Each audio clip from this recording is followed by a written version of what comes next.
Let's dive into the Book of Petulations. Okay, 1-1. Thee who fucketh around must findeth out. Now, what does that really mean? Okay, that means the days of letting people slide are over. Okay, once you enter your petty era, that's step number one. Okay, and it's the little ones that count. You know, once you let somebody get away with one or two, now they think they can do whatever they want, and you got a situation on your hands. Okay, now here's the beauty of all this. Okay, if you happen to slip up, which you probably will, we're petty, not perfect.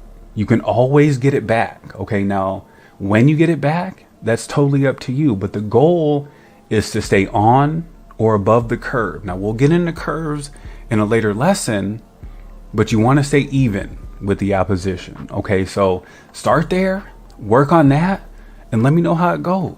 Any questions? All right.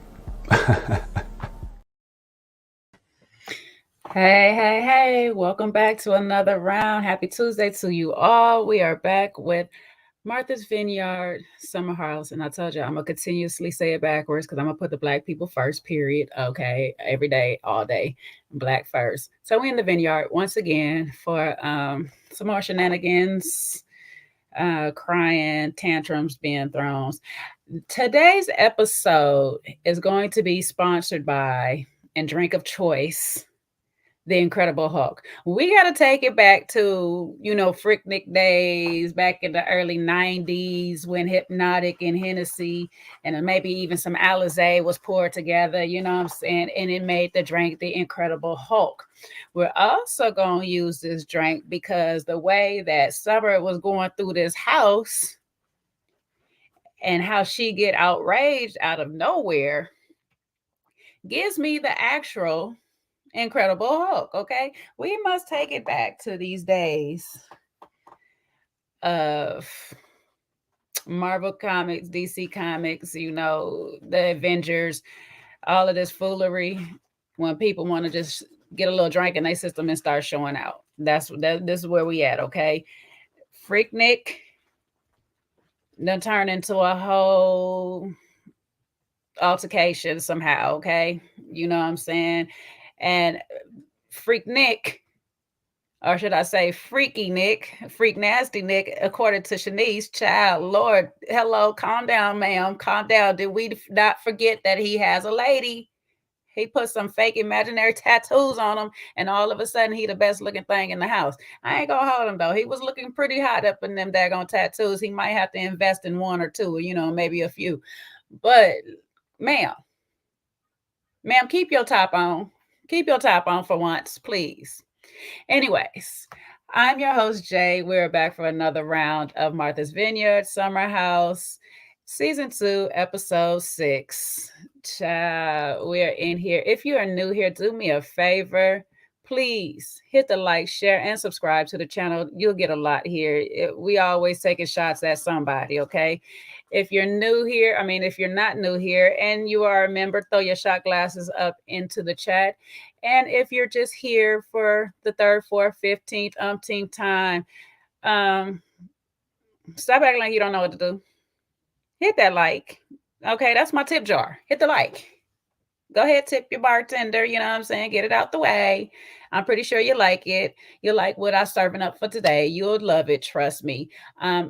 If you want to hold off on your tips until after, don't, because y'all like to forget. Y'all get drunk and you act like you had a mind eraser. Okay, y'all get drunk and forget to go ahead and tip your bartender. No. Tip me now. Thank me in advance. Appreciate you. All right, let's get into this hot mess. Of course, men around here is late per usual. Most women be the late ones. It'd be like us having to gather ourselves together and all this stuff. But per usual, it is just I alone in all of this. You know what I'm saying? And shout out to y'all who always throws the hearts in the chat because y'all know how to love. Oh, look at Mocha. Look at Mocha Mojo getting it fancy with the wine glass, baby. She said she gonna sip in here today. Jay, you know about the only man that keep it on time. You know what I'm saying? It's probably because your name start with a J as well. For most of the part, most of us with a letter J in our name act right. For the most of us, all right, especially when it starts in the beginning of the name. But yeah, Hey to go to Africa. Hey Mocha Mojo. Hey El Cid. Hey Ari. You know, hey to my people out there. Hey Keela. Hello, hello, hello. We're gonna get up in here. We're gonna get started. So because it's becoming a whole summer rain, okay? And I mean that in the double entendre of things, child. If these people don't stop crying, if these people don't stop crying, I don't know how many pregnant people is in this house at the same time because everybody is emotional. I just don't get it. Like every 5 seconds, somebody is crying and throwing a tantrum. And now we throwing stuff around the house. But hey, there's that. Anyways, I guess the night of before, y'all was here last week. We be almost every night we end with some drama. Okay, I don't know how these people go to mad angry. They go to bed angry like every single week. I just don't get it. Every single week they mad. Like damn, I ain't had this. If being away with your friends for 2 weeks cause this much attitude, child, I would never take a vacation with my friends again. To hell with y'all. To hell with y'all. Okay, I like peace. If we get drama like on the last day, I don't want to start my vacation. I'm gonna let you know now. I do not want to start my vacation off with the drama. Sometimes it'd be like little travel drama. You get that because I had that going into Jamaica, child. It was, ooh, them people in custom trying to have me hot. They ran me hot, baby. They ran me hot. But that's mild drama. But being my friends, I don't want every night we fight. Every night we got to fight to prove our love. I do not want that type of love from my friend. You know what I'm saying? If I'm fighting the bartender because he keep trying to tell me ain't no more of the good stuff and we drunk it all. That's the only fight on vacation I want to have. You know what I'm saying? Like, come on, man, stop playing with me. I know you got some of the good stuff in the back. Please just go get the bottle. I done paid for it already. It's all inclusive. Please stop playing with me. Go get the bottle. You got it. Don't have me ask again. And you know when you see me coming in the morning, I want an espresso martini. Why do I gotta order it? It should be waiting on me because I am coming every single morning of this trip. As long as you behind that bar, you should be already knowing what I'm walking up to have at this hour. 7, 8, 9 in the morning, I want espresso martinis on deck. Okay? Give me about 3 so I can stumble on out of here and start the rest of my adventures. That's all I ask. I don't want to. Jesus. Anyways. So this time we get a mirror stretching and we get to see the back of his britches. Last week we got to see the back of Preston. We didn't see no britches, child. It was just the back of Preston last week. This week we get Amir's little hiney stretching in his daggone drawers, okay? While Preston is sneak feeding Milo. Child, I wish I bring my baby around and you sneak feeding my baby, messing up my baby's diet. Please don't. Please don't. I don't care how much they begging you, okay? Just tell me, come get my dog. Don't do that. Don't do that. And Summer's on the phone with her nana. Okay. I see somebody in the background. I'm gonna give you credit though, because you only 10 minutes late, Sean. You only 10 minutes late. I'm gonna give you credit because this is an improvement for you. This is an improvement for you. How are you doing today, Sean? I'm just doing fantastic. I'm gonna wait to the end. I'm gonna see how long it take the other one to come after he got through telling us all of this in chat. See, at least you was not in the chat saying what you gonna do and what you ain't gonna do. Yeah, I don't do all that talking because we already know. The audience say you looking delectable today. Well, thank you very much, Ariadne. I appreciate that.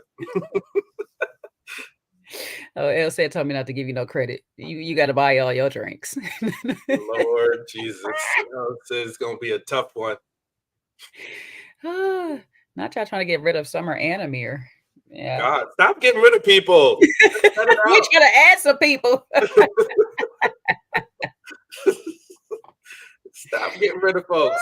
That's black people for you. We as soon as somebody get on our nerves, they can go. Well, listen, you done got rid of Mariah. You done got rid of Mariah about 4 times already. You done got rid of Mariah. Oh, about me. 4 times. The show got rid of her. I just agreed. I just agreed. Well, I was saying that Summer on the phone with her nana.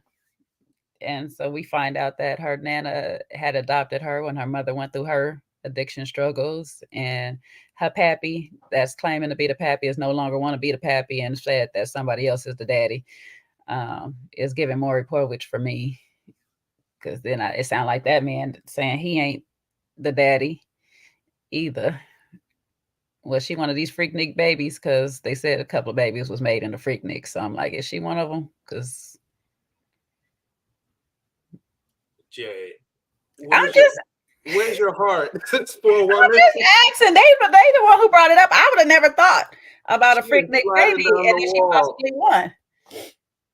Woo, I felt so sad. I just, my empathy kicked in for her with that, where the person you don't even have a relationship with that you thought was your father said it's not your dad, and then you found out you were conceived in a one-night stand. And that's a lot. That's a lot. That's very heavy. I felt bad for the poor Ting Ting. She's still a menace. She's the Tasmanian devil on wheels, but at least we know a little bit as to why. Jay said she gets no breaks. No, just like I ain't giving Jordan a pass on alopecia, which is a whole thing or whatever. This, I mean, how long you been knowing? Did this just pop up in this conversation with your nana right now so that have you spinning, or you been knowing this? That's the thing. These ladies be sitting on this information, and I'm not saying that they got to tell us, but your friends is running around here not knowing this information. And you just windmilling and spiraling on your friends like it's their fault. So no, I don't want to give that a pass or whatever, because what your parents did has nothing to do with how your friends is treating you or how you feel about your friends and whatnot. Imagine me coming to y'all and just unleashing all of my childhood issues on y'all, and y'all don't really know me like that. Would y'all want to be my friend? Like, really?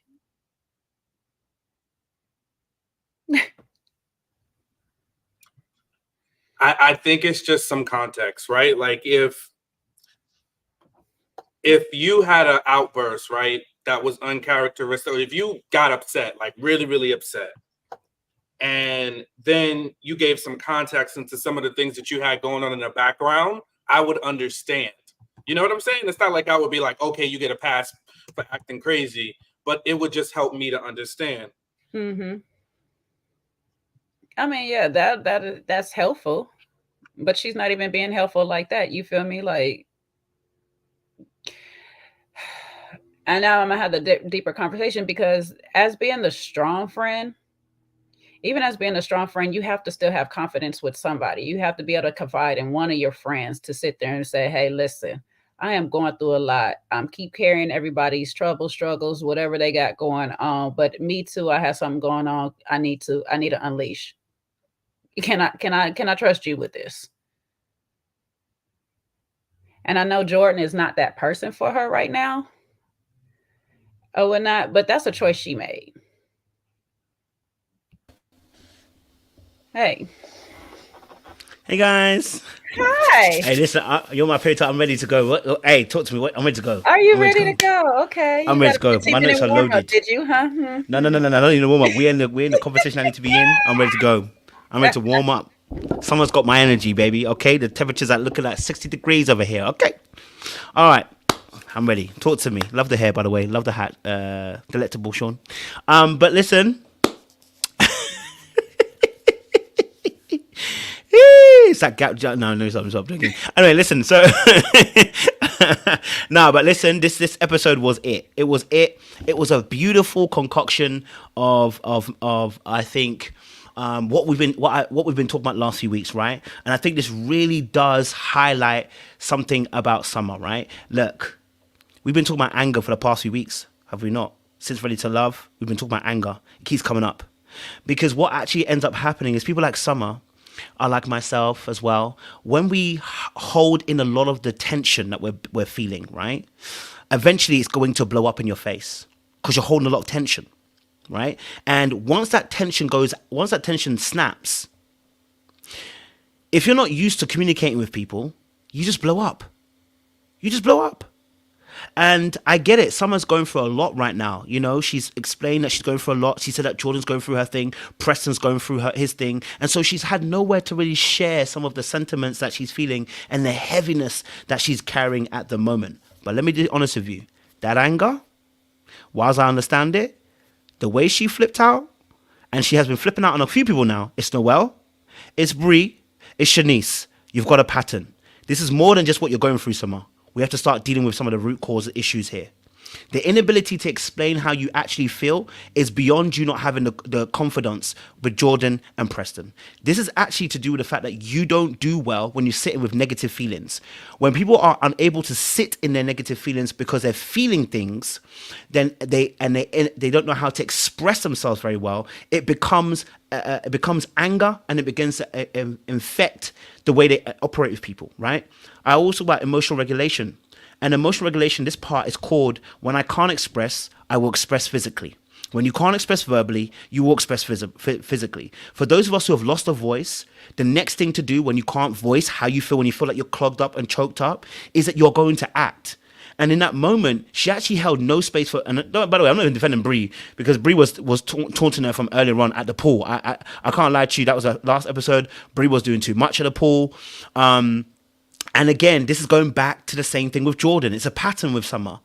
Instead of addressing Jordan when you're more calm and addressing her and saying, look, I don't like what you did what you did last time, it blows up and it becomes a massive argument with Jordan. Then, now with Brie at the pool, I understand. Brie was antagonizing a little bit. You know, I don't know why Brie was getting all hyped about the situation. Don't come at me. I'm not coming at you. I'm just telling you, I want to finish my point. And then she made it hype. Then you have to address it with Brie when you're at a more emotionally calm place and address that with her. She doesn't. So what happens? She's drunk, just like she was with Jordan, and then it comes out. Because why? Your inhibition and your walls and your defenses and your guards that you put up that you don't like sharing things suddenly comes down, right? And then we get a moment where we say, well, I was drunk and I hadn't eaten all day and that's why I blew up. No. You had this. It's been building, and the drink has become an excuse for you now to come out what really is in your heart and how you really feel.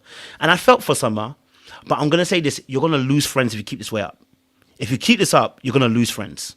Because people are gonna say, I don't want to be on tiptoes around you. Shanice, I don't know if there was a picture of her. Was it a picture of Summer? The Shanice picture that she had on the phone? That her and Noelle were joking about? Was it a picture of Summer? I wasn't sure if it was a picture of Summer. Was it a picture? Or was this a picture they were showing? It wasn't, right? They were taking pictures of each other. Shanice was taking a picture of Noelle in the wig. So now, look what's gonna happen. I need, if someone gets to watch this, I want them to pay attention to this. If your friends can't even take a photo around you, and you can't blow, and you're gonna blow up, and I know she had a reason for it, because she felt like, you know what, the friendships have, you know, kind of, she felt like she didn't have that lightness in her friendship. People are gonna start saying, I don't want to be around you. You ever been in a situation where people run away from you before you come around? It's not a good feeling, right? You don't want to be in that position where people don't want to be around you, where people don't want to be close to you, where people, like, every time we get close to you, you start firing when you're frustrated. I need someone to rein it in, because it's getting a bit too much now, okay? All right? And people are going to remember this. So they may not spend every day with you because you're going to go back to your various lives, but they're going to remember this, and they're going to be like, I remember how I felt around Summer. You can't be comfortable around her. One minute she's like this, next minute she's telling you that he was inside me. So we've got too many things that are going on with Summer at the moment because she likes to hold it in, and then when she's ready to, she blows up on your face. It's not good for anybody in that friendship. Just my little initial break-in. I know you were a bit late, so you missed me saying in the beginning. You cussing her out too? Oh no, we were just getting into it, just getting into it as you came. But as I had labeled this whole episode, because Sean had gave me an idea last week, I'm gonna start giving each episode a drink name. Ooh, so this episode is the Incredible Hulk. Is that drink like that? That's Hennessy and Hypnotic, or sometimes Alizé and Hypnotic, or whatever. But it's usually a cognac with Hypnotic.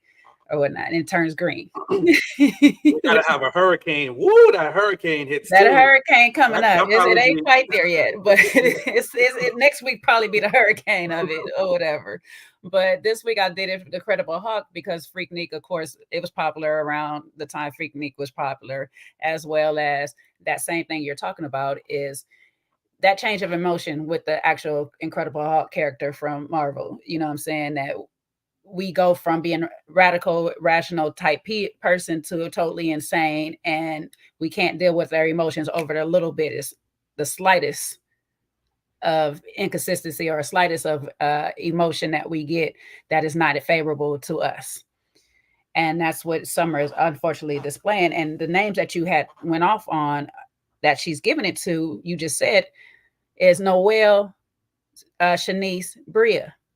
Those are not the people that's causing you, again, the negative energy. You said the negative energy is coming from mostly Preston and Jordan and how you balancing all of their emotions. And just before you came, I was telling Sean, the reason I don't give her the pass on the whole family dynamic that she's going through is because, again, you're taking the family dynamic stuff that you're going through. You're taking the Preston, you're taking the Jordan information that you're receiving from these people, and you're putting it out on people who had nothing to do with it.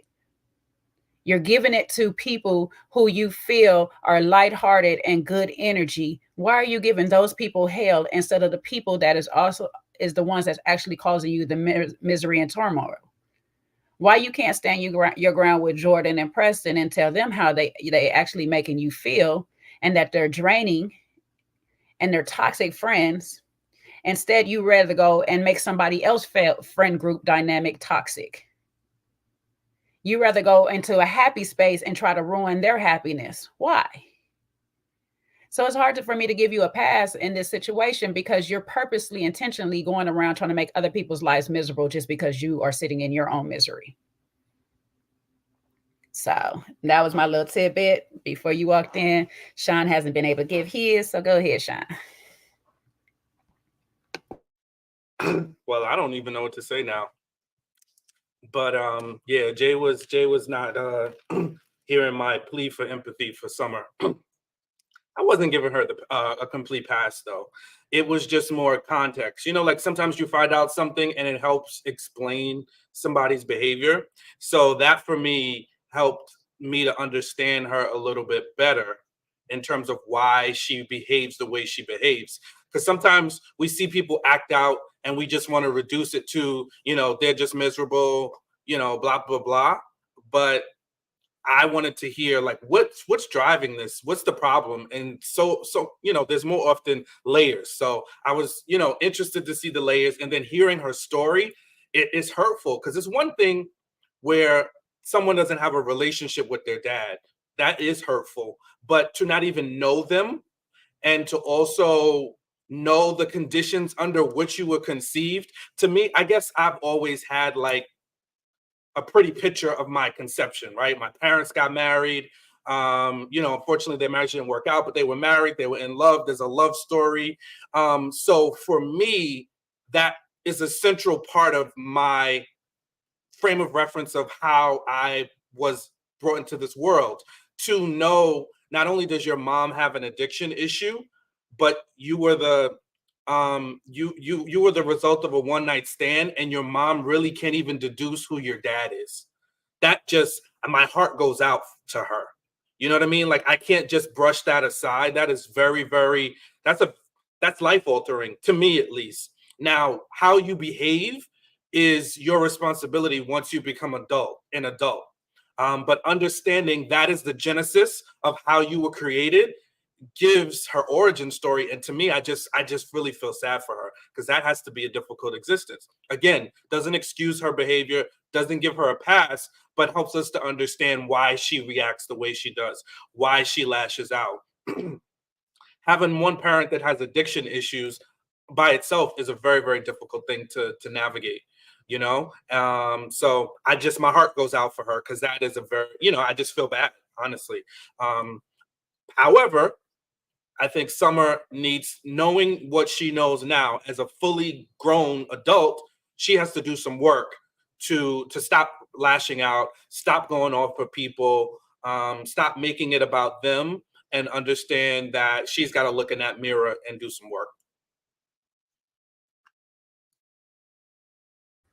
And not to take away from her childhood and anything, like I said, and not to compare her with mine, because it's not the same. But we've gone through things. We've all gone through different things in our childhood. We all happen to have a very good 2-parent home that has just been healthy all the way around, perfect parenthood. Our parents make mistakes. Our parents are humans, are imperfect humans as well.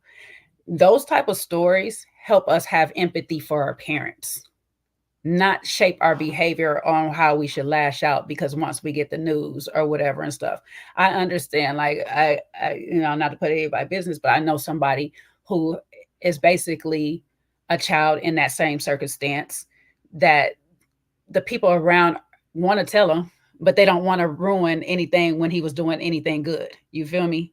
They don't want him to lash out. And I think, to me personally, I think that's a kind of a bad thing to sit there and keep that information still in, because the day he does find out, it's going to be like, y'all been sitting on this information for all these years, and he's still going to probably have the same reaction that they was trying to avoid in the first place. But if you sit down the child and actually go through it with them and explain to them, hey, though this was your mom's situation, I'm your grandmother, I still loved you. I took you in so I don't have to lose you to the court system, so you can still have a tie to your mom, this, that, and the third. Yes, not sure who your dad is. And like I said, I know this story too well. This story right here hits very much at home, because it is the same story personally somebody in my family literally is going through. But I have yet to see that person lash out and act out in this manner behind the truths that they know, because it's just not in them. It's this hatred, this anger is not bred in them. And if it was in them, it was worked out as a child. So whatever Summer is going through right now is still not an excuse, because this is not something really new. It's new to us, but it's not really new to her. And again, if you trust any of these people in this house, or if you have anybody that is close to you, that person should know what's going on with you. Now, clearly you'd have made real close friendships with both Jordan and Preston, but you can't rely on them to give this information to. So Noelle would be your next best thing. Yet you want to take every second you get to attack Noelle, instead of saying, hey, girl, I really need you to be a friend to me right now, opposed to all these people up in the house, because I am going through something. And that's something that's what I was about to get into. Us strong people that like to hold things in and not be a burden, like she kept saying to other people. That's something that we actually do need to learn, that sometimes we, in being strong, can blow up because we're holding our information, everybody else's information, and we come to a breaching point where it just spill all out, and the closest people to us get it, and it's not fair. So before we get there, we have to find some means of outlets for ourselves that help. You know what I'm saying? Like, we need to have somebody. It don't have to be a close friend or whatever, therapy, whatever the case may be. We need somebody. What the heck is LC talking about? This to you, Sean. I don't know what LC talking about, but that's to you. Where? I don't see it.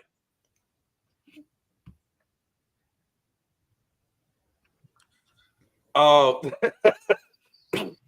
when in Rome said, send me one of these sweatshirts, but it better not smell like Creed. So I told her it's gonna smell like Bulgari wood essence. So that's must be what else it is talking about. I'm done. I was like, what? Nah, but I say all that to say is just, we just need, as strong people or people that hold everybody else's stuff, we just need to find ourselves our own outlets.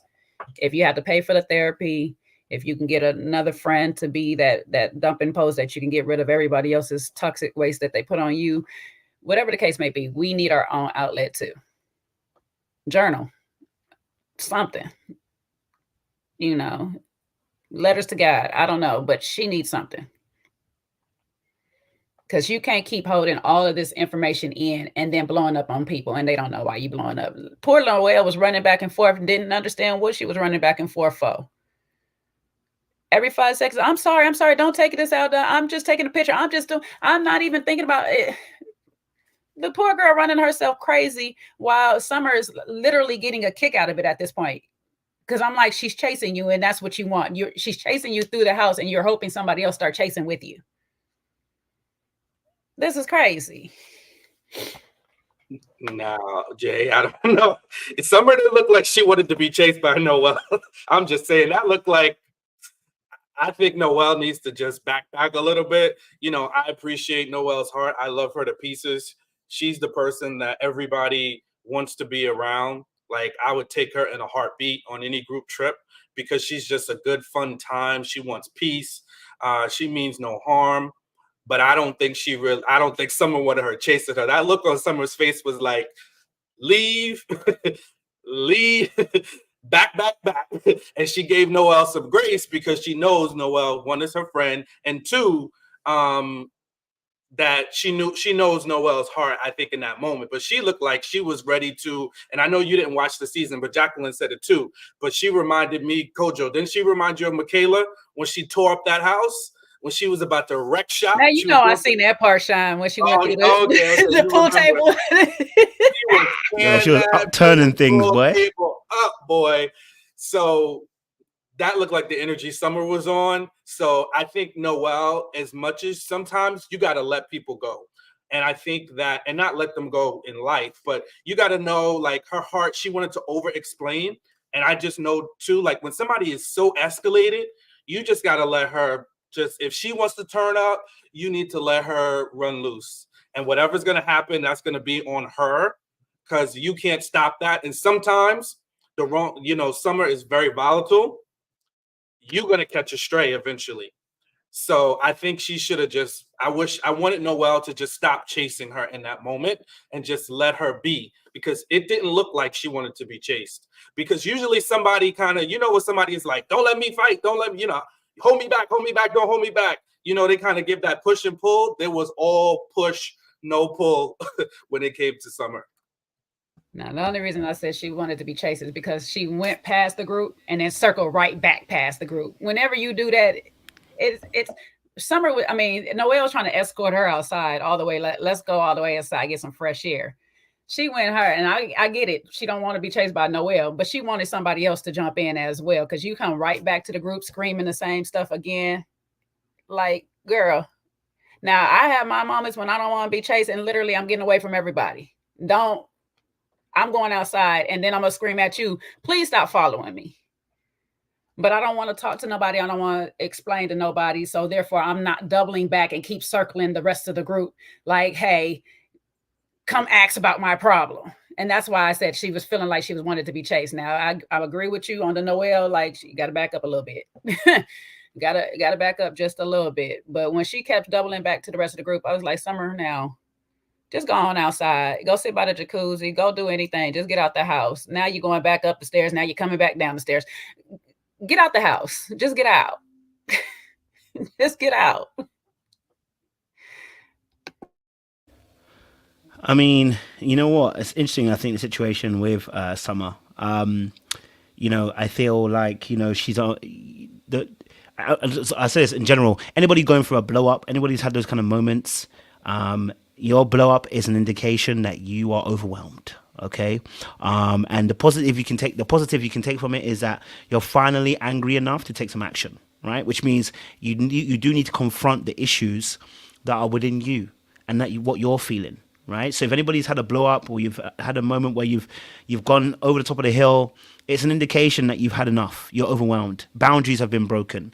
And maybe your boundaries haven't been very good in the first place. Right. Or maybe you've not been able to express yourself in the way you need to express yourself. Now, I think the funny thing about Noelle and Summer is because I'm seeing that avoidant, anxious relationship loop happening all over again. Because Noelle, obviously, like herself, the dad issue too. She mentioned herself, and I felt like she really overcompensated for Summer, because when you're having to apologize for a photo that was never about her, when you're having to chase her around the house, when this is not the first time, even you've done this, the first time too, someone was disrespectful to you. You know what I'm saying to you, by letting you know that she didn't have to. She was trying to make sense of the fact that she didn't let you know why she didn't tell you about a man that she was sleeping with, but sent you to the gallows and to the gulag and let you go. And you had to chase her because she felt some type of way, well, about Bria, obviously, but you went and cooled her down. So we can see what's happening here. It's the classic avoidant anxious situation. The anxious person's always trying to pull the avoidant back in. The avoidant's always trying to run away. And the avoidant loves when the anxious person chases after them. Let me just be real with you. I know some people don't want to say it. She loved that moment that someone was chasing after, that Noelle was chasing after her. I'll tell you why. Because if she really didn't want it to be around, she would have turned to Noelle and said, Noelle, touch me again and we're all going to lose. She'll let her know straight then, I don't want no one touching me. But she liked the little chase because there's avoidance oftentimes where we don't know any other way how to get attention apart from manipulation. So in that moment of us scooting out the building, making a noise, dropping things, really is about actually getting attention. And so you're looking for someone to kind of see you, right? So Noelle does that very, very well. But Noelle's also getting something from this too, right? She needs to feel needed. She needs to feel liked. She needs to feel like she's doing something, right? So that's why she did the most in that moment. Because let me tell you this now. If you start making a mad scene after we're taking a photo and had nothing to do with you, and I'm going to be apologizing as if we took a photo of you and made laughter about you, you're not going to get my reaction. I'm going to be like, you're actually moving mad. Let them go, man. What's wrong with them? I'm just not going to be in a space for it. But Noelle didn't want to do that, right? Shanice didn't run after her. Shanice left the Shanice, I already have my beef with her. I'm going to stay on this bed right now. I ain't involved, okay? At one point, Shanice even closed the door and said, let's lock this door before she comes back in the yard. But, just for anybody out there, that relationship is happening between, and that's why I'm saying that someone needs to pay attention, because some of us are avoidance, myself, we're kind of selfish in those kind of relationships, right? Because we get people that feed us and that help us. But I'm telling you now, it takes a toll on the other person. And Noelle needs, when Noelle gets the light bulb moment and she realizes actually this relationship is not working for me and I'm constantly in a place of deficit and I'm no longer serviced by chasing you when you get emotional, this relationship is going to lose. It's going to be B. Simone and Megan all over again. That same relationship is going to happen again. The person's going to get tired. They're going to leave the relationship. And I think my last point is just to say as well that, I did feel for Summer though, in those moments. So it's not a case of bashing Summer, but it is a case of you have to take accountability and you are going to be responsible for the consequences that you've actually enlisted. So we can offer you grace. We can always appreciate. We can create a safe zone later on, but there are going to be consequences if you keep doing this, right? And sometimes that can mean relationships are changed forever. So just my little sentiments. Well, we already know how us three gonna handle it. Sit and bust out laughing in the back of the car while we tell people to walk the highway. So throw them in the pool first, boy. It's given Jamaica. It's given Houston. It's given Jamaica. Houston, Atlanta, Vegas. I don't think it's ever gotten that crazy because Summer put her hands on Noelle, it would have gone sideways, and that's why I think, like, as much as I understand Noelle's trying to help, once she puts your hands on you and you see, you have to be able to identify clues. And I just feel like once somebody looks at you, she looked at her, and I mean, I hear what you're saying, Kojo, in terms of she might have wanted to chase. I don't know that I saw anger in her face. I saw her. It's like, when you see an animal trapped, and I hate to compare it to animal, but when you see it backed into a corner, it does everything to get out of the scenario. And she was looking very volatile. And when I saw her push Noelle, that for me was enough indication that she just might not want all that attention that she's given her now. Maybe she likes being considered, because that was the biggest part of it for her, is she felt left out. She felt jealous of the fact that they were forming a bond that she was left out of. But I saw her wanting to be out of that space for whatever reason, because there would be nothing that Noelle could say to change her mind. Once somebody gets from 0 to 100 that quickly, they've already made the decision in their head about what the scenario was. You guys are laughing at me. This picture was about me. I'm isolated out of this friendship. There's no reselling her on the point that she's already made in her head. And I feel like Noelle and all this hugging and loving, and I'm trying to change, and I'm trying to, you know, change your mind. It was just making her more and more and more and more and more upset. And she looked like she was just trying to go from one door to the next, one door to the next. How the hell can I get out of here?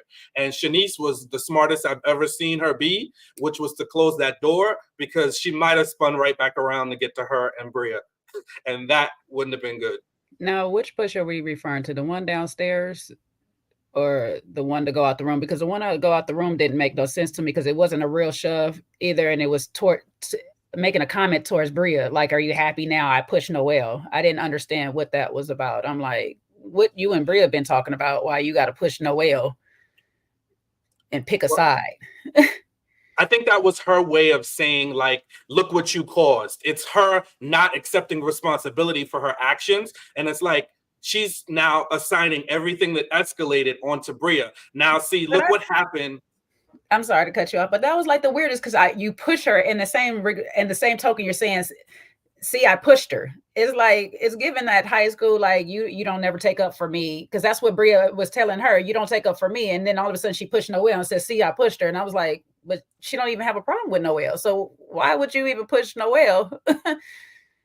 Which made absolutely no sense. I associated it like she's saying, see how you caused things to escalate. It's Summer's way in my head of avoiding responsibility. She's like, you let things go, you let things bubble and escalate. Now, because of you and your antics, which is partly true, because Bria knows how to, like, light a little match and get drama going. But it's not Bria's responsibility that you put your hands on your friend. So she's like, see what happened? See what happened, Bria? Now I had to go and push Noelle.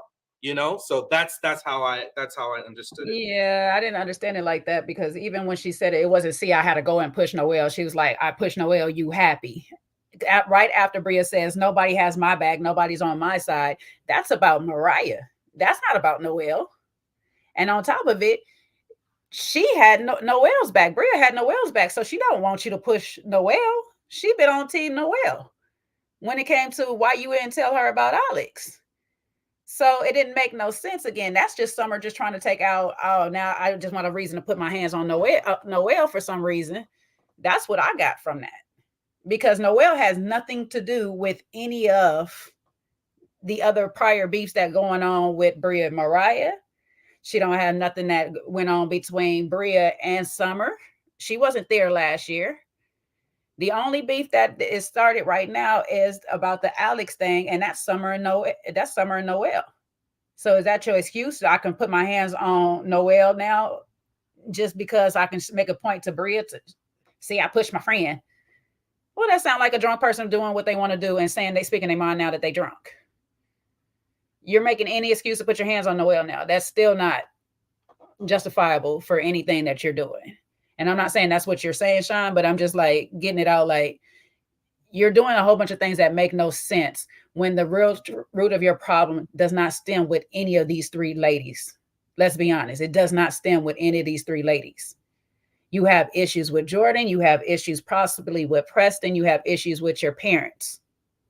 You have issues with Alex. However, you've not taken out any of those issues with any of those people, or you resolve them with ease. Yet you're sitting here taking out on the three lightest people that you say, quote unquote, you say the lightest people around. Why? Because you're jealous? We got to get you some help for that, because you're going to keep turning away all the friends that ever try to be that for you, because all they get is the hot-tempered, mean girl, mean-spirited Summer. They don't get the light, fun Summer. Even Alex said at this thing, he was like, man, I missed Summer of last year. She came in easy breezy and all this stuff like that. And this, I don't know who this is. So you act like you're the only one that's in this house going through things. You know that Preston lost his dad. You know that Jordan's dealing with the alopecia. You know that Shanice has lost her job and fighting a court case or whatever.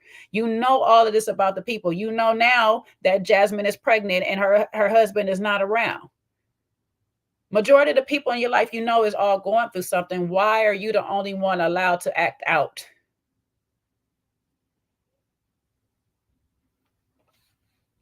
I don't know. Okay, I got you.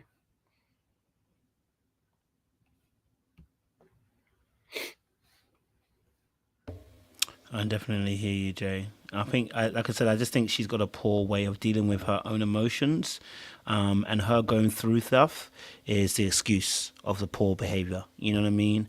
It's the excuse to give her license to behave out of sorts. She's angry, and that's so. And listen, anger in itself is not an issue. You know, the Bible says, be angry, sin not. Your anger is not the issue, Summer. It is what you do with the anger, right?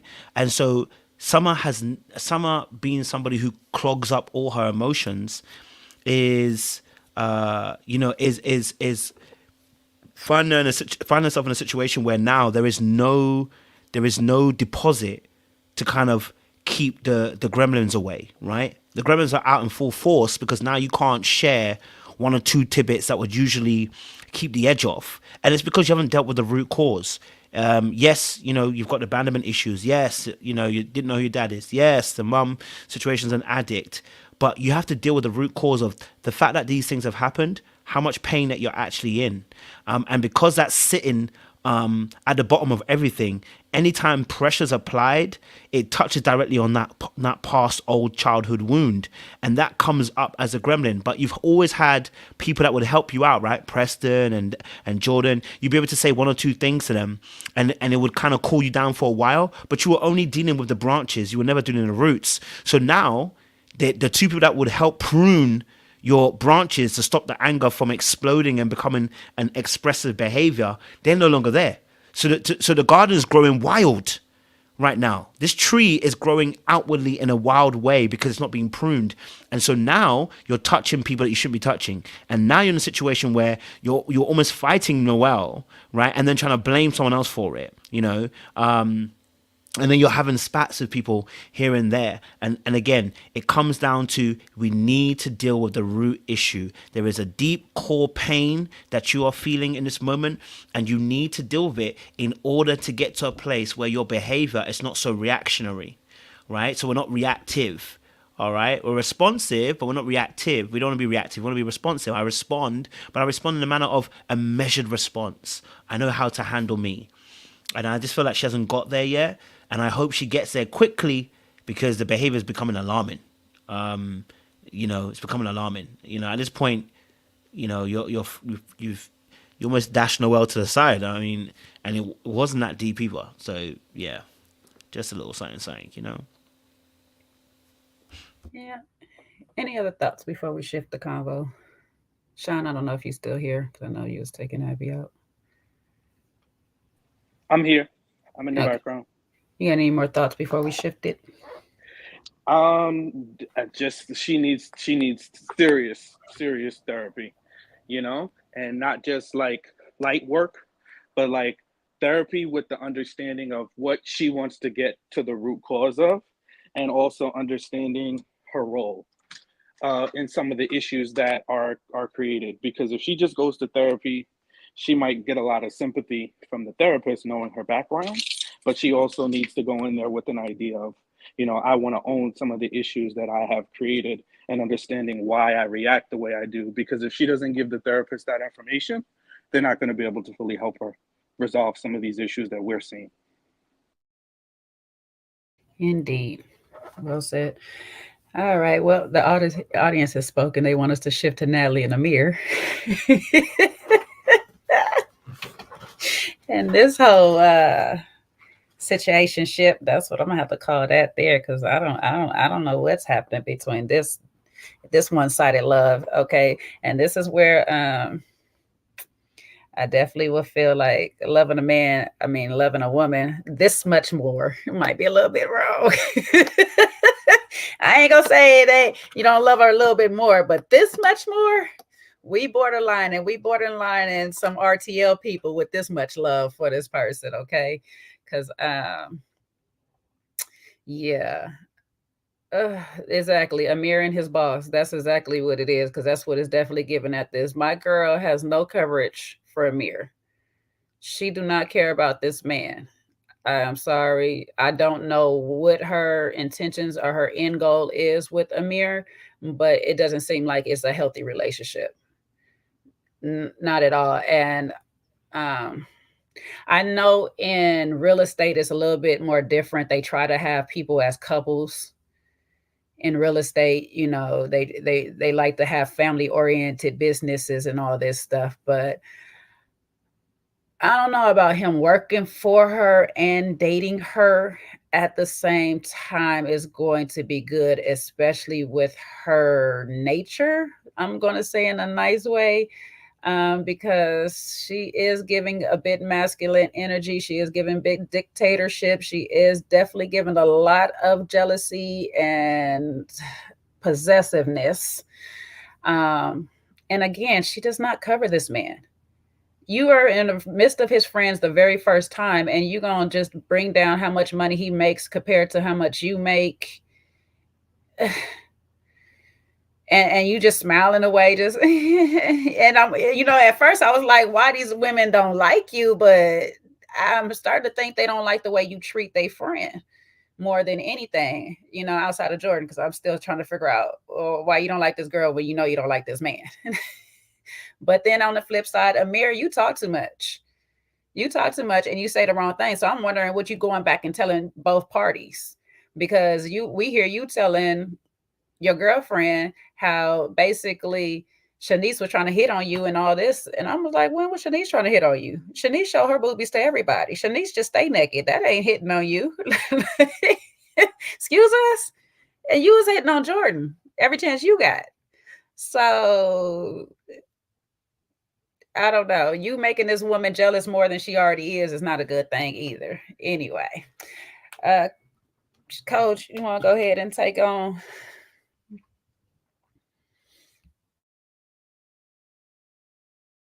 You're on mute before you start.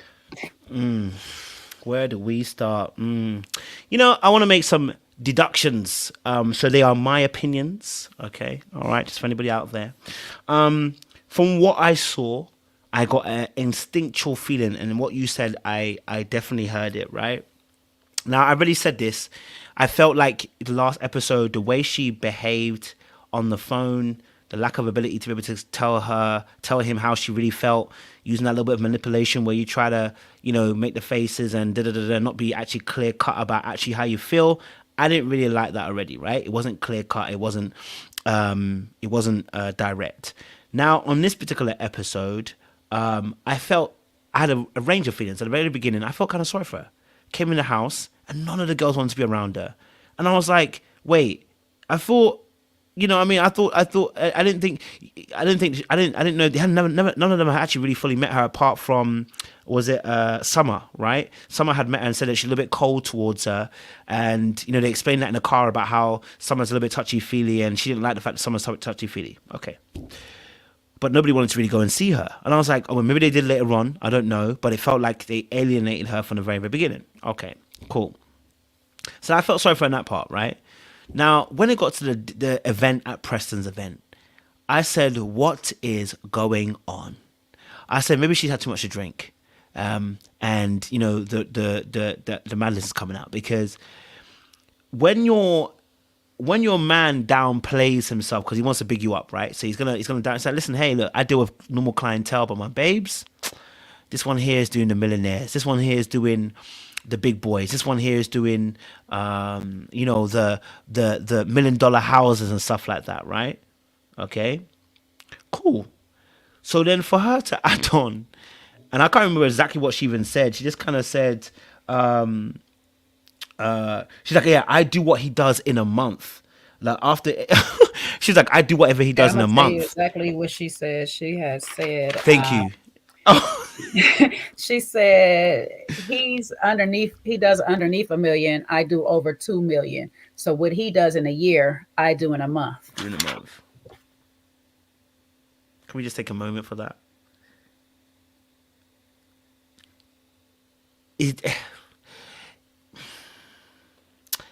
Sometimes it's it's how you say something that can get you into trouble. Okay, it's a bit like the Amanda Seal situation, but hey, we'll leave that alone. But it's sometimes how you say something, right? Because she is doing more than what he's doing, right? And he gave you the platform for it, right? And now in social circles, this is what we call the setup. And the setup is to respond by, no, babe, you know what? You know, he's great at what he does. Yes, he's right. I do the certain kind of tells, but he's amazing at what he does. You spin it back to a party too, and it covers the both of you, right? It shows that you guys are a team. It shows you value each other. It shows that there's no competition between the two of you, right? When you both elevate each other and big each other up. She missed that opportunity and then exposed him. And especially with men, and because men oftentimes are valued by the financial pool, this definitely didn't look good. Like, if this was the other way around, we were like, this is not really great he did that. Like, he shouldn't have done that. It's kind of embarrassing for his wife, right? But women oftentimes are not measured by the finances. So it hits different. But when your man is measured by the amount of money he comes in, because that's just how we are in the world, right? That literally was the moment where I said, I don't know if she respects him fully, right? And because obviously she's a boss as well, this is going to be very techie, right? Very, very techie, because you got to navigate the space very carefully, because things can easily spill into workplace. Now, if they were just two people on the same level, they might have a better chance. But now someone's a boss and saying this as well at the same time, that's going to be very painful for the other party. Also, that also then says as well that Amir, too, what kind of conversations you're going to have behind the scenes? How are you going to set some boundaries after this? Because, brother, that exposure right there to the rest of the group, they may not say anything to your face, but you know, behind your back, some of us heard it and was like, oh, that guy don't respect him, bro. You know what I'm saying to you? So, got to be very, very careful in that space. But I was a little bit disappointed in the fact that she exposed him like that. And then she said something really interesting. If you listen to what she said, because she's a boss, I understand that. She said about him joining her team. I don't know if you had that down just in case, Jay, but she said, obviously, oh, he's joining my team. And I said, I know she's a boss, but again, because of social setting and context, right, conversation needs to be tailored. Now, if this was at work, it's different. It's a work context. It is her team. Therefore, it's not wrong. It's context. But because we're in an environment of friends and family, when you say it like that, it sounds like it sounds like you're on my grind, you're on my wave, I'm putting you on, basically. You know what I'm saying to you? And then to further couple on the last one, Amir actually gave away his power in this situation too, because it got to a point where they asked, and this is so funny because women usually are the ones who are normally telling you what it is, relationship wise, when they asked Amir and her, oh, so what's next for you guys? And she had the opportunity to say, oh, like the relationship wise, me and him, I'm really think, I think we're really thinking about marriage. We're thinking about this. She didn't mention none of that. She said, listen, all boy, we're joining my team. She had a work mind. And he was like, well, I'm thinking about engagement. I said, well, the roles are reversed here, because usually women are the ones that are saying, I'm looking for a marriage, but you've got Amir in that situation. So at this point, Amir, you're going to have to look at the situation too and what's going on. And she needs to figure out whether she actually really respects him fully, because some of the way she talks about him in a certain way doesn't sound like it. I want to give it a bit of a benefit of doubt. I don't want to go too heavy on her, because the first time I've seen her on the actual show in this context. But if we see something else, that was 2 or 3 times that were a little bit shady, go for it, Jay. I'm just going to say, I felt a little bad for her, because I was just like, I don't understand how you ladies can't just greet people coming into the house regardless. Y'all supposed to be friends. It should be easy for me to just say hi to you, introduce you, whatever stuff. I don't have no feelings towards your man. I never try to hit on your man. Your man's trying to hit on me. I can sit there and speak to you. It is not a problem. I was glad to see Jordan do it later on. She did do it later on, but initially it was crazy. But Amir, please watch your girlfriend, because she was snooping around the corners when that interaction with Jordan was going on, when he's over here trying to introduce you. Then she's like, oh, your phone is ringing. So that means she was checking your phones as well. How do you set boundaries from here? I have no idea, because clearly she's overstepping them in every which way possible. And now that she's your boss, she's going to make the boundaries for you. You're not going to have any, but she's going to have them in place for you or whatnot. I I wish he was established where he wasn't joining her team to start his career or whatnot. Because I just don't think it's a good look for you to be working under her while dating her, and she's in this type of headspace. She's not in a healthy headspace. She's not. And you clearly are not either. You were to recognize that and been able to like know that nip a lot of this in the bud before we even got here. But here we are. One thing is going to have to give. The relationship going to have to give, or the job is going to have to give. I'm honestly said, is both of them are not going to exist and coexist. I just don't see it happening in this state right now. Because soon she's not getting her way, guess what? Something gonna be a problem. And I mean, it doesn't matter which side. If she's not getting away at work, it's gonna be a problem at home. If she's not getting away at home, it's gonna be a problem at work. Now, one thing about her is she clearly does put her money first, so she might be business 24/7 with you. She might do business 24/7 with you. But I also noticed that when she sat there and was asked what's next, and she went into the business mind first. I said, oh, she's doing, this is all for a relationship of structure. This is a business of relationship. There's no love there. She likes that she could control you. That's what she like. I'll be back. But she likes that you're being controlled by her. That's what she likes. So I don't know. I think in this regard, Shanice's advice to take your time before you jump into a marriage with this lady would be the best bet. Like, really work things out. See how is it going for a while, because it's not looking good. I'm just going to say it like that. It's not looking good. It says you're on here, coach, but your device is not connected. So, but I think he needs to take his time moving forward. And you know what? This way he was standing on 10 about giving that apology to Mariah and Bria for that situation. He need to stand on 10 about making his boundaries with his girlfriend, because maybe it's about to walk all over you and then go ahead and leave you in the dust. And then you mess around and have no relationship and no job at the end of the day. So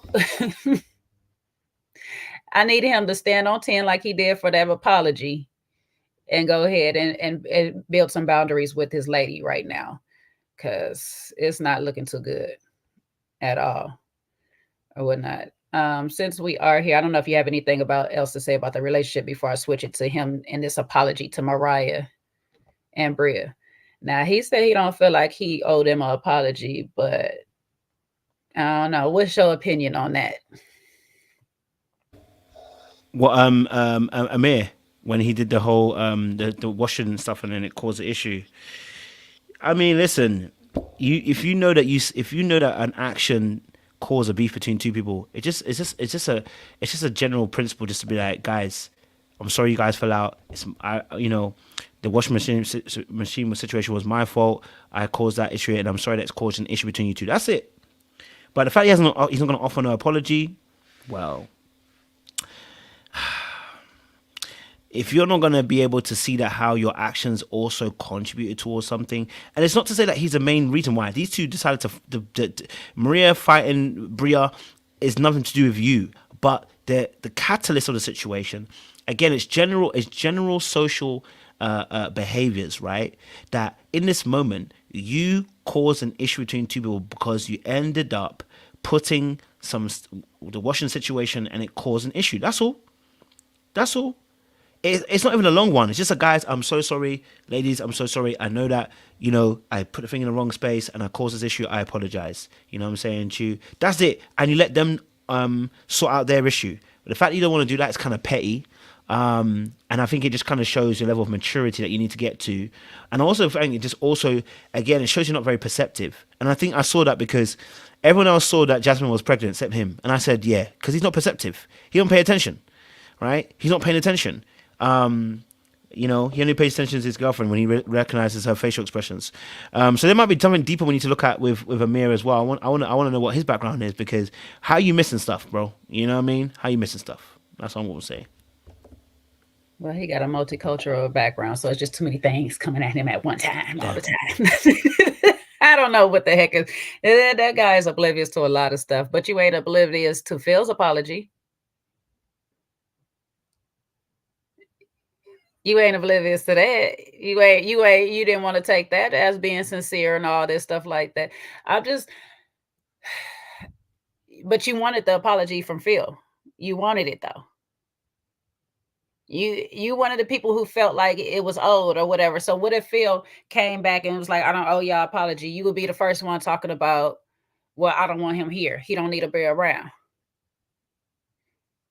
You was ready to get in a physical altercation with Phil behind your boys. Like you said, you protect your boys.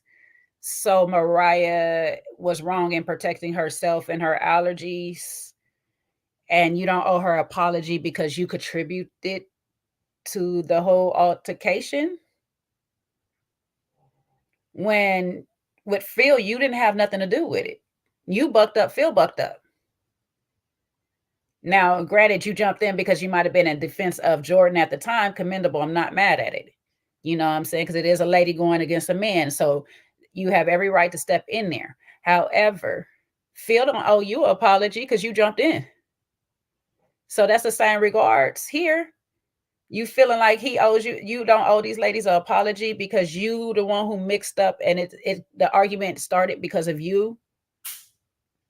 The least that you can do is sit there and say, you know what, ladies, I didn't know it was going to go to a physical altercation. That was never my intent.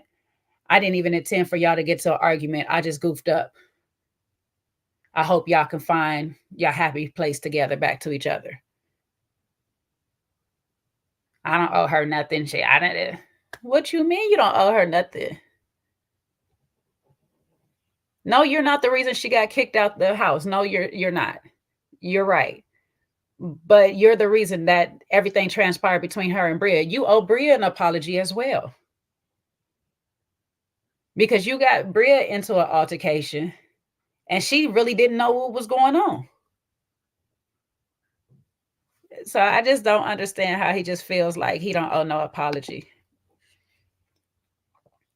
Hey, Sean, did you get to speak on you dropped off, I think, on Amir and Natalie, and you can segue to Amir and Mariah if you like. Thanks. I was having some challenges, technical challenges, and then doggy challenges. Abby was overstimulated. See? Oh, look at her being cute and down. Look at her. Woo! Abby was giving you Natalie energy, huh? Summer energy, boy. When she gets from the groomer, she is overstimulated and super excited. So she was going ballistic. But yeah, no, poor Amir needs to be set free, and he needs to set himself free because that there is such an imbalance in that relationship. And it makes sense that he said that's his first serious relationship. So it just seems like he is just overdoing it. He is doing the most with that poor girl. And, you know, I was glad to at least see she said she loved him back. But yeah, I think that it's unfortunate that he just feels like he has to put her on this pedestal, that she doesn't seem to reciprocate the energy for him in terms of wanting him in the same way. You know, like she likes him, but she doesn't like him anywhere near as much as he likes her. He's talking about marriage. She's talking about them building a business together. Meanwhile, making it very plain that she makes more money than him and that she does luxury and he does regular schmegular. You know, it's like, why you got to put, you know, he does enough putting her on a pedestal. You don't have to overdo it and put yourself on a pedestal. So, you know, really wasn't, you know, a fan of her and their interactions, and he needs to get some self-esteem. You know, it's nothing wrong with liking your woman, but you know, you got to understand, like, when things are off kilter and you're liking her a whole lot more than she's liking you. And lastly, I would say, I think Amir's a nice guy, so I don't really like the way the rest of the house was just being super mean. And I'm not saying they needed to kiss her butt, but like they were just going out of their way to be rude. Most of them, you know, especially Jordan, you know, not gonna say hello, not even just say hello. It's like, come on, just, you know, we know you may not like her, whatever. Just, you know, just be nice for the sake of being nice to somebody else's, you know, girlfriend and spouse. And then segueing into the Amir Bree slash what's the woman's name? Mariah thing. I think like I kind of see it both ways. Like, yes, Amir should have said something in that moment. Like, hey, listen, it was me. I did the whole laundry thing. I understand that for sure. And he should have owned it immediately. And also after the fact, just said, hey, listen, this is what it was. Now, does he owe Mariah an apology? I don't necessarily think so. Because Mariah is responsible for Mariah. You know what I mean? So no matter what, you're responsible for your actions. You're responsible for how you react to things. That's on you. So I don't think he necessarily owes her an apology. He owes the whole house an acknowledgement for, hey, listen, I probably was the root cause of this thing going a little bit, awry, but not Mariah, because Mariah is responsible for her. She didn't ask, she assumed. And hey, we all know what happens when you assume. I didn't see any real contrition from her, although Bria did acknowledge that Mariah reached out to her multiple times. So I'm going to take it in that she apologized for Bria for going above and beyond in their reaction. So, my thoughts. Sean, your bias be showing. You just do not like Mariah. Okay, so we're going to segue to Phil. Do you feel like Phil owed Preston because he didn't do anything to Preston? But do you think he owed Preston an apology? Listen, I definitely think he did, because he did something directly to Preston. He was calling him, what did he call him, a punk, or he called him soft and all of that other stuff. So yes, I think he did owe Preston an apology. I think they resolved it as nice as it's going to be. I still think Phil needs to stay out of the house. I think it's good that they can be social in in these events like this, but I don't necessarily think that he needs to be added to the cast at all, re-added to the cast. I agree there, but it's funny because at the same time, Amir did something to Mariah. He hit the clothes in there. She's allergic to it with her clothes. The dog's towels with her clothes. He did something. He owed her an apology. Oh, if we're apologizing for that, yeah. That's what the apology is for. It's not about her getting kicked out the house. It's about him being the one who caused the mix-up that started the whole altercation in the first place. I don't think she wants him to apologize for mixing her clothes in. She wants him to apologize for creating the whole thing. That's where I'm saying, like, hey, you're responsible for you. If he put her clothes in there and she's like, hey, you mixed my clothes in, then yeah, I could agree that he should apologize for that. And also for, I guess undergoing backwards for not saying something in the moment and acknowledging that it was him that did the laundry thing. Okay. Anyways, now we're on Phil and his apology. Do you gentlemen feel like his apology wasn't sincere to Preston and to the group?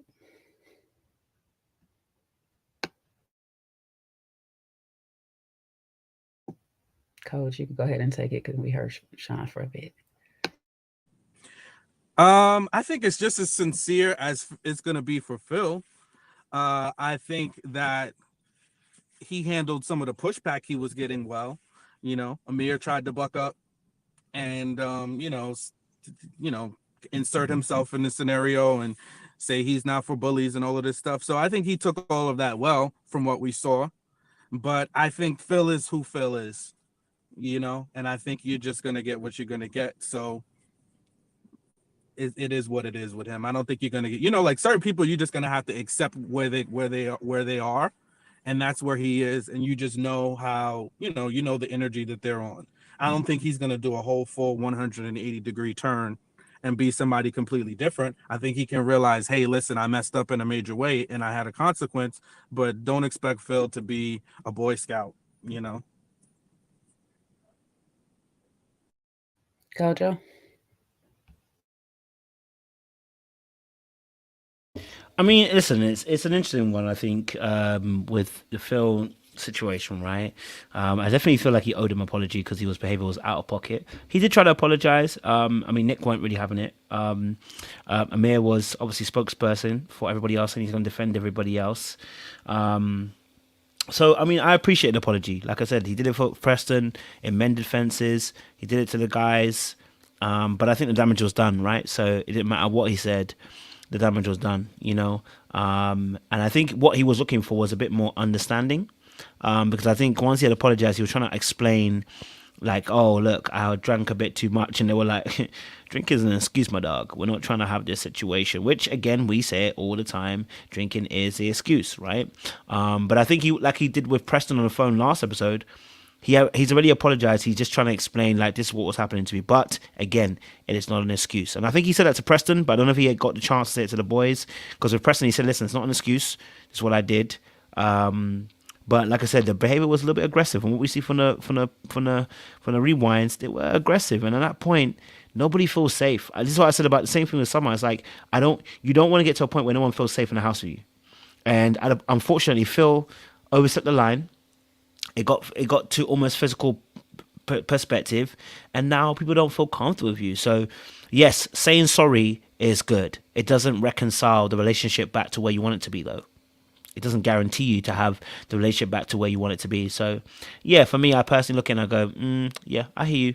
But, yeah, I get why the guys were a little bit more turned off. I mean, Nick was over it, to be honest. But, yeah, it was understandable. Forgive him, but never forget. I mean, the man pooed in somebody's toilet and they refused to let it go. You know what I'm saying? You refused that or whatever. You was in Jordan's face, who dipped out of there as soon as he showed up. Like, all right, I ain't got no time for the foolishness. Because she ain't about to deal with him anymore. You was about to fight Amir. You've said things about Preston back and forth, and I don't remember. Alex has a lot of words for you, but I don't remember exactly what went between him and Alex. But you basically rubbed the whole house the wrong way. So the apology really needs to go to the whole house in this case, for sure. Out of anybody, that definitely needs to go to the whole house. But I mean, it's a good start, I guess, to acknowledge where you went wrong. Of course, it doesn't mean that you're going to ever have a friendship with these people again, but at least you could just be cordial in the space with them from going forth. So, yeah. Sorry to that, man. I don't know who they're going to bring in next. They need to bring in some more men, though. They need to bring in some more single people. I'm just saying, we need some more single people up on this show that got a better attitude, like Noelle Spirit. That needs some more Noelle energy up in here, okay?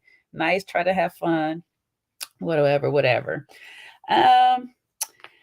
There wasn't much else that really happened that was big, so we just get to the part of the FreakNICK party and Simon running around here. Of course, that's Bria's man with his shirt all off every 5 seconds, looking like Lil Dicky. I was like, look at Simon. One thing Simon gonna do is have him a good time, okay? Every time Simon shows up, Simon gonna have him a good time. So I'm not even mad at Simon because Bria need that type of energy around her.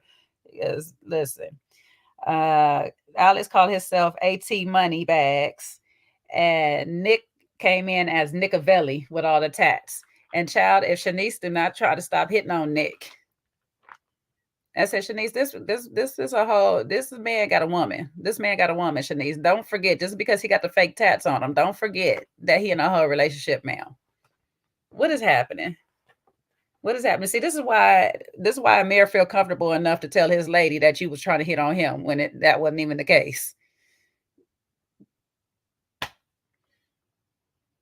And we're going to circle back to that real quick. Even if Shanice was trying to hit on Amir, he was single at the time. I do not understand what that got to do with anything going on right now. Why would you put that information into this crazy woman's head? You know, she crazy. I don't know why making people jealous is somewhat of a turn on to some people. I don't get that. I don't get it.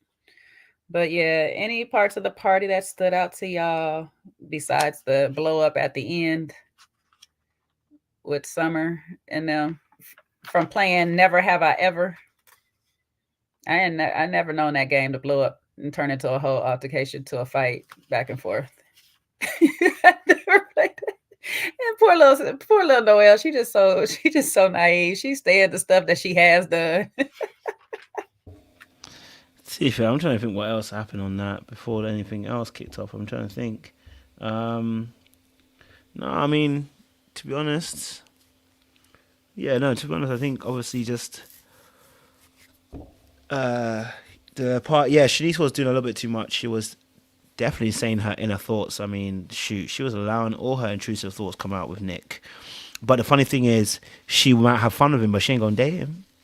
And you know how I knew that? Because the comment she kept on making, she was so excited by the tats and the gangster behavior. I shouldn't say gangster, but just stereotypical. But you know, the stereotypical kind of behavior that comes along with that particular look, right? And then she said it, but then when he opens his mouth, I said, okay.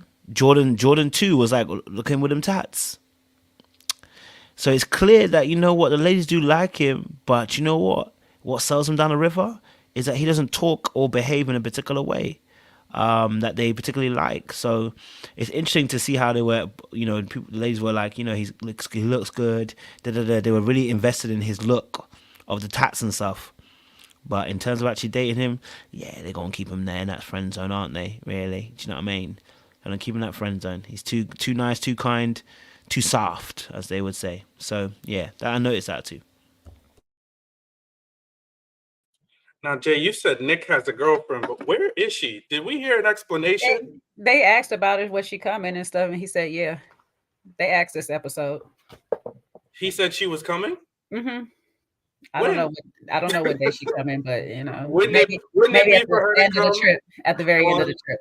The couple's weekend? I thought that would be the time for her to come when everybody. He told her, he like, baby, they got us in these bunk beds. We ain't got no space. You're gonna have to. When one couple leave, we get to switch that room. It's the boom boom room. They got one boom boom Nick room. is single. He's single. He's single until I see verifiable evidence that he's not, because Nick acts single, he looks single, and couples weekend, he was single. Okay, he was single, and if he would have just choose his words better, he might have got a little something from Shanice, you know, because she seemed like she was definitely open, screaming and yelling, coming to her bed. He was worried about Bree and what does she call it? The comfort sleep or whatever the heck that is called. What did she call that? Sleep buddy? Like, no, what was that? Sleep rest. I don't know what the heck she called it. Whatever it was. Sleep support. That's what it was. Support. Yeah, he was worried about Bree and her sleep support. He should be worried about Shanice, because she wasn't talking about sleep or support. She was talking about SE to the X. Okay. And she was saying it loud, and I took her seriously, you know? So, hey. But I thought I like the FreakNICK theme. I like Jordan giving us some education. And Jordan looked good. Her look. Woo! The short haircut and the whole outfit. Could just be just a touch nicer. Woo! She was giving me Halle Berry and Baps. Yeah, she looked good. Yeah, I liked her look the best. I think she nailed it. She pulled it off. You know, Mariah looked good too. Mariah was on par. I said, not this episode her look. Go come in with the short haircut. yeah, Mariah looked good. I know y'all say I don't like Mariah. I don't dislike her. I don't know her. Nah, she look good with the short I don't know that lady. Sorry to that lady. Sorry to that lady. But she looked good too. You know, I think but Jordan, oh my God. Jordan looks so chef's kiss. She really looked good. I like seeing that element of her. I like seeing this side of her, a little lighthearted side. You know, summer's gonna summer. Summer's gonna be winter. Because I'm not sure why she's so agitated. She's so aggy, you know? I think she needs to get balanced because her behavior is coming off a little bit, you know, it has themes of bipolar. That's what I'm gonna say. I don't know what's in the alcohol that they drinking, but these women be hearing some other stuff when they get drunk. They always talk about, I thought you said something that wasn't never said. This last week it was Bria. This week is Summer. And then she couldn't even say what she thought she said. She was like, she just said something rude. I was like, okay. Yeah, it's like, why are you always looking to fight somebody? Like, just relax, breathe, you know, just breathe. She's one of those people you wouldn't want to get into a fight with, or like if it was a group scenario, because you'll catch friendly fire. You will definitely catch a stray from her. She seems like she blacks out, and that type of anger / rage is dangerous. I think if anybody that probably needs to go is her, until she gets a hold of her anger and her rage, because it's definitely it's not even targeted towards any one particular person. It's like everybody can get it. Her friends, the people she likes, the people she doesn't like. Here we go again. We find out enough. I don't know if we talked about that, but here she goes again, talking about the sex that she had with Alex. I think that was more at the beginning of the episode. She had a moment where she's like, should I have told you that he CUM'd me? I'm like, why are you still talking about this? Like, I just need her to get it together. And lastly, Alex was on Watch What Happens Live, and he said that she has another name known as Autumn. So she got a few seasons in her. I just need her to figure it out. Well, that's what she said, is bipolar, because that's what she was given, because literally it was by scene, it was a different summer. Because at the pool she blows up, and then next thing you know, she's agreeing with Bria, and they did it as she kept saying. But then we get upstairs in the room, and she's bringing it back up, talking about, I thought we did it. And then she's mad again. She storms out. She storms back in. They're cool again. Then she storms off again. Then they go get her. They drag her down, sit her down. She's fine. Then one person's laughing over here at something totally different that had nothing to do with her, and she's blowing up again. And that's why I said she wanted that attention, Sean, because she was mad they weren't paying attention. It wasn't about them laughing at, or she thinking they laughing at her. It's y'all not paying attention to me and Bria right now. You're not paying attention to what's going on over here. You're not paying attention to me. And I think that's part of the issues that she is having, is she's not getting the attention that she wants. The abandonment is strong with her. I'm already been abandoned by my mother. Now I'm being abandoned by the person I know as my father, for a person that claims that they don't even want to get to know me and stuff. And then on top of it, it didn't sound like the surgery for her Nana was more than LASIK. That's what it sounded like. She said she was going to be blind for a little while or whatever. So it sounded like it was an eye surgery. But of course, any surgery, you just never know what's going to happen. So I think that is triggering something that she's going to be abandoned again, with the possibility of being abandoned again by the one person that she knows and loves. But sweetie, all of that needs to be talked out on somebody's couch. Like, seriously, you got to get some help, some coaching, some therapy, something in your life, because you're taking it out on the closest people around you or whatnot. And then I noticed the one other thing that was going on in this FreakNICK party is Natalie's purpose attempt to be late to a lot of these things or whatnot. I'm like, why are you purposely trying to stall him out?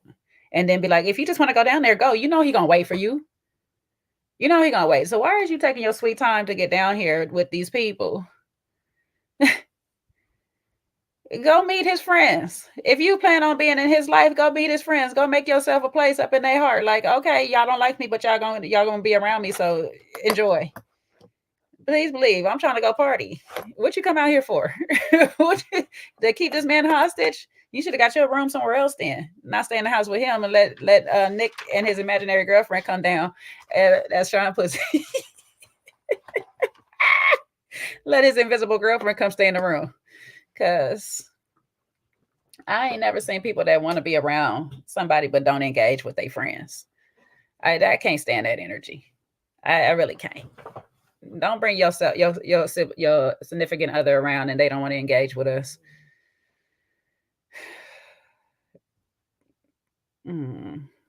I think he need to run. I don't know. One last thing before we get out of here, because I know we kind of skipped over it. Sean talked about it just a little bit, but the whole Mariah and Bria back and forth, because for the last few episodes, Bria been going hard. Like, this lady ain't never gave her apology a day in her life, never spoke to her and all this stuff. And we done found out that she done reached out to her on several occasions and all that big energy Bria been having running around ready to fight everybody in the house for Mariah not to be there wasn't there in Mariah's presence. I didn't expect it to be, but I was like, where's all this energy about her not being here? Now she here. And you're like, oh no, it was Amir. Yeah, it was totally Amir's fault. It's totally. Let's say what? That's your underdog, Sean. What you got to say about her? You know, I have a soft spot for Bria, although she is highly problematic, and I'll never deny it. You know, but I have a soft spot for her. You know, I'm gonna always, you know, root for the person that's an underdog sometimes. So I'm rooting for her. Everybody got to have somebody on their side, right? It seems like the world can't stand Bria right now.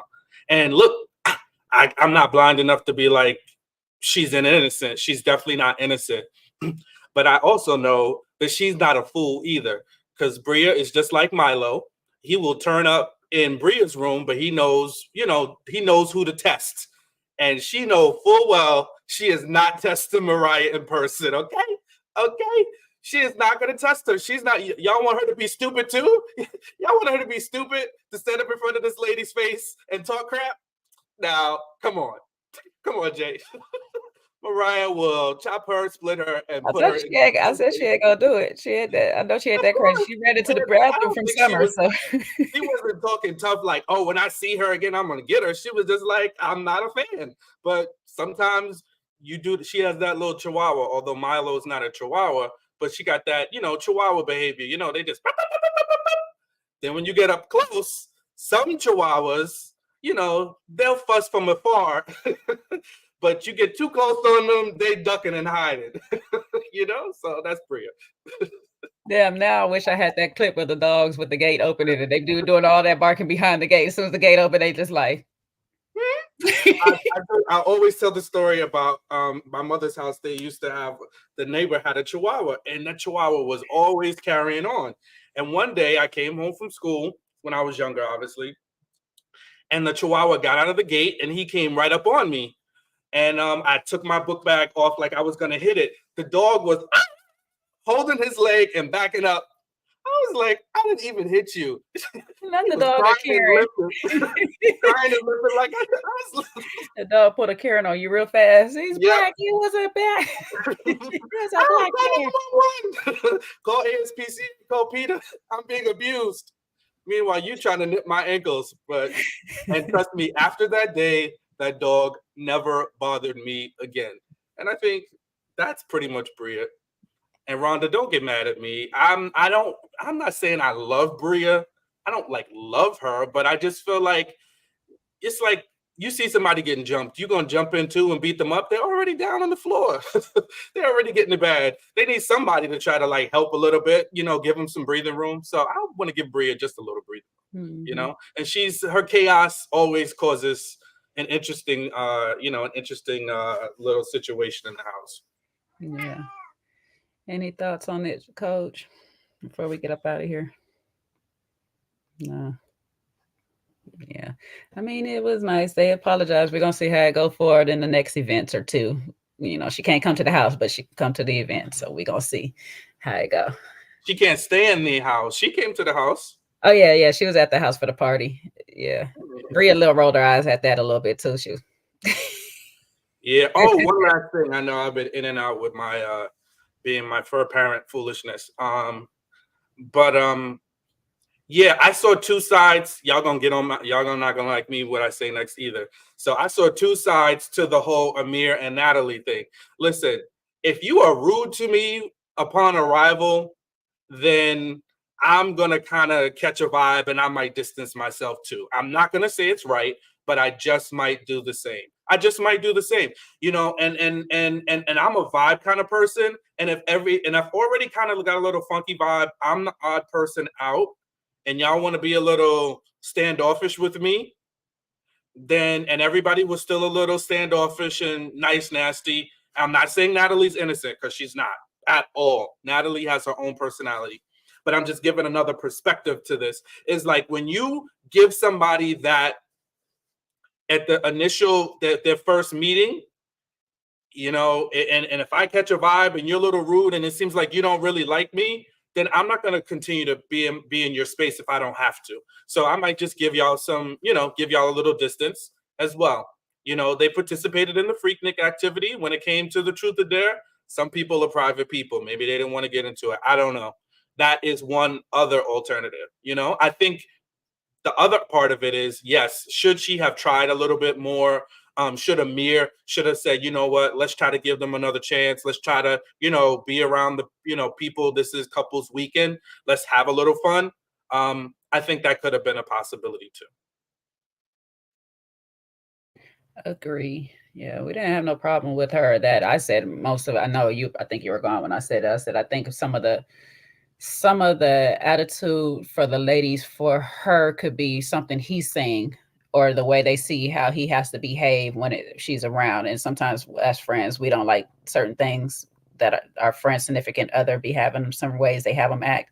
And just like how he was telling her how Shanice is hitting on him and this, that, and the third. And I'm like, I don't recall Shanice hitting on you or whatever. He changes the stories a bit. He could be changing the stories with her to them when they have they little meetings and stuff. And sometimes when we tell our friends things that are going on in our relationship, our friends hold that attitude when we're over it for us. So it's still no excuse for those ladies being rude to her when she first came into the house. However, I can see partially of why they may have been. Now, outside of Summer, I don't really understand why any of them couldn't just go and say hi right off the rip. That's a fact. I don't understand that. But they all kept composure. She did continue to try. She was down there, but I just noticed intentionally she was stalling on a lot of things. She was slowing progress down on leaving to go to Preston's event. She was slowing progress down to go outside to do the thing. So it's like, okay, now you're intentionally just trying to slow him down. For what reason? If it ain't for you, we about to jump in this bed and do a little something before we go out here. Ma'am, get dressed and come on. Now, if you're trying to give him a little something, then, do your thing. Do your thing. While everybody out the house, that would be the best time anyway. That would be the time I'll be trying to get you real quick. Everybody outside playing in the water and having a good time. We'll be out there in a minute. But other than that, yeah, I don't know. I don't know about this lady. He want to marry her though, Sean. Your thoughts on that part real quick. Yeah, I think that's too soon. I kind of alluded to it earlier when they were in the pool having that conversation. I think he needs to exit the Natalie ship. Pretty woman, but it looks very imbalanced. She was hella rude, talking about, the level of real estate he does. Yeah, I think he needs to abandon ship and, stick to being friends. Because that's all it seems like. She's like, we friends with a little bit more, They might be friends with benefits in her mind. Then they're moving in together. That's sticky. I wouldn't do it. But, listen, he loves it. I like it. Go off, bro. I wouldn't want to stand in the way, but I don't. That doesn't look good to me. Well, he know at least where his hanging fruit will be if he acts up, because he has made it a point to tell us what she would do with that. So he has been warned. That's what he want to go to. Any other thoughts on this episode before we get out of here for the day? Code, you got anything left on it? Anything stands out you want to speak on? Nah, I think we've hit all the good points, to be honest. Lord, Abby has been the star of our panel because they keep screaming in the chat, Abby, Abby, Abby, like Noelle is a star of this show. Is she dancing around in the background? No, they just keep saying they wanted to see her. Yeah. Abby, come here, mommy. She got that fresh cut. You know how people get their fresh cut and they show out. They start acting up. Look at her. We see eyes and all. Look at Abby.